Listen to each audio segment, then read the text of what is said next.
महाराष्ट्रात वाघांची संख्या 600च्या वर गेल्याचं समोर व्याघ्र गणनेच्या प्राथमिक निष्कर्षातून समोर गेल्या 4 वर्षात मेळघाट, गडचिरोली आणि ब्रह्मपुरी वनक्षेत्रात वाघांची संख्या लक्षणीय वाढली।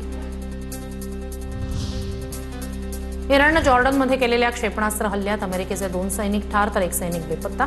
प्रत्युत्तरात दाखल अमेरिकेच्या सेंट्रल कमांडकडून इराणमध्ये एअर स्ट्राईक। जॉर्डनमधील हल्ल्यात इराणच्या इस्लामिक रिव्होल्युशनरी गार्ड कॉर्प्सचा हात, अमेरिकेचा दावा। फिफा फुटबॉल विश्वचषकाचा महाअंतिम सामना आज रंगणार। स्पेन आणि गतविजेता अर्जेंटिना 2 बलाढ्य संघ अंतिम सामन्यात भिडणार। न्यूयॉर्कमधील मेटलाईफ स्टेडियममध्ये हा सामना खेळवला जाणार। जम्मू काश्मीरच्या राजौरी शहरात मुसळधार पावसानंतर आलेल्या पुरामुळे मोठं नुकसान। 2 घरं कोसळली। बेला बस स्थानक परिसरातील अनेक वाहनं पुराच्या पाण्यात वाहून गेली। अनेक घरांमध्ये पाणी शिरल्यानं नागरिकांचं मोठं आर्थिक नुकसान। हिमाचल प्रदेशच्या किन्नौरमध्ये भूस्खलन। 100 फुटी लोखंडी पूल पुराच्या पाण्यात बुडाला। पुराच्या पाण्यामुळे अनेक गावांचा संपर्क तुटला। पुरामुळे नदीकाठच्या मालमत्तांचं, शेतीचं मोठं नुकसान। आता पाहणार टॉप 9 बातम्या मुंबई उपनगरातल्या। मध्य रेल्वे आणि ट्रान्स हार्बर मार्गावर महत्त्वाच्या अभियांत्रिकी कामांसाठी आज मेगा ब्लॉक। मध्य रेल्वेवर विद्याविहार ते ठाणे दरम्यान ब्लॉक, तर ट्रान्स हार्बर मार्गावर ठाणे ते वाशी नेरूळ स्थानकांदरम्यानच्या अप आणि डाऊन मार्गावर ब्लॉक। मध्य रेल्वे मार्गावर उद्यापासून सोमवारपासून 15 डब्यांच्या 32 लोकल ट्रेन धावणार। मध्य रेल्वे मार्गावरील लोकलच्या फेऱ्यांमध्ये वाढ, गर्दीनं त्रस्त, लाखो प्रवाशांसाठी दिलासा। मुंबईकरांची चिंता वाढली। मुंबईला पाणी पुरवठा करणाऱ्या तलावांच्या पाणलोट क्षेत्रात पावसाचा जोर ओसरला। पावसाचा जोर ओसरल्यानं 5 दिवसात पाणीसाठ्यात फक्त 0.87% वाढ। धरणांचा एकूण उपयुक्त पाणीसाठा 50.77%। तलाव पूर्ण भरण्यासाठी दमदार पावसाची प्रतीक्षा। मुंबई आणि ठाणे जिल्ह्याला पाणी पुरवठा करणाऱ्या बारवी धरणात 53.24% पाणीसाठा। दमदार पावसामुळे धरणात पाण्याची आवक वाढली। ठाणे, कल्याण, डोंबिवलीसह अनेक भागांमधील पाणी टंचाईची चिंता अजूनही कायम। एडीएमसीचा 100% नालेसफाईचा दावा मुसळधार पावसामुळे फोल ठरला। कल्याणमधील गोविंदवाडी नाला प्लास्टिक कचरा आणि जलपर्णीनं गुदमरला। नाल्यातील कचऱ्यामुळे पाण्याचा प्रवाह मंदावला। पाणी तुंबण्याचा धोका वाढला। बोरिवलीच्या दौलतनगर हिंदू स्मशानभूमीत राख चोरी केली जात असल्याचा प्रकार।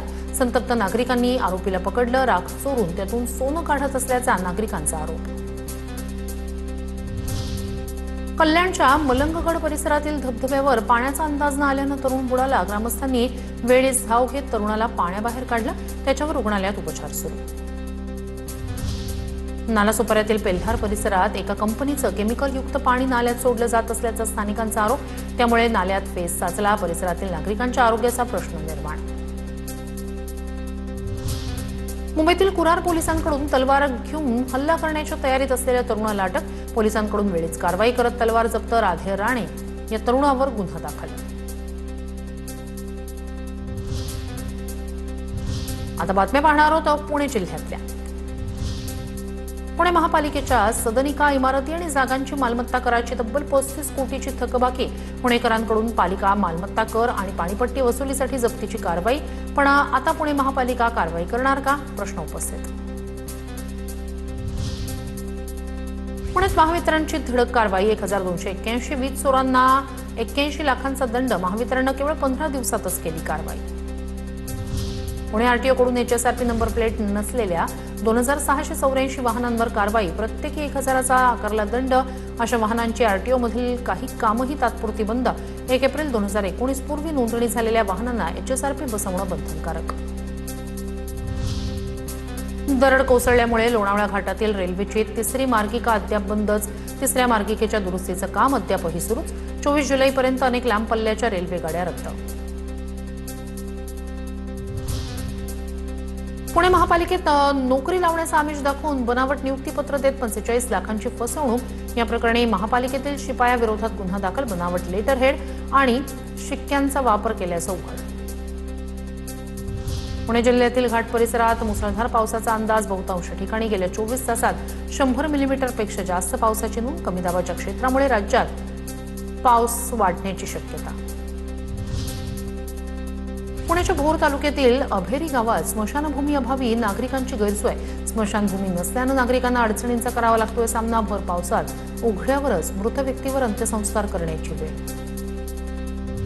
पुण्यातील कोंढवा बुद्रुक परिसरात ऑनलाईन ट्रेडिंगसाठी पैसे मिळवण्याच्या प्रयत्नात तरुणाकडून शेजाऱ्याच्या घरात चोरी. पोलिसांकडून आरोपीला अटक. 70,000चे सोन्याचे दागिने आणि चांदीची नाणी जप्त.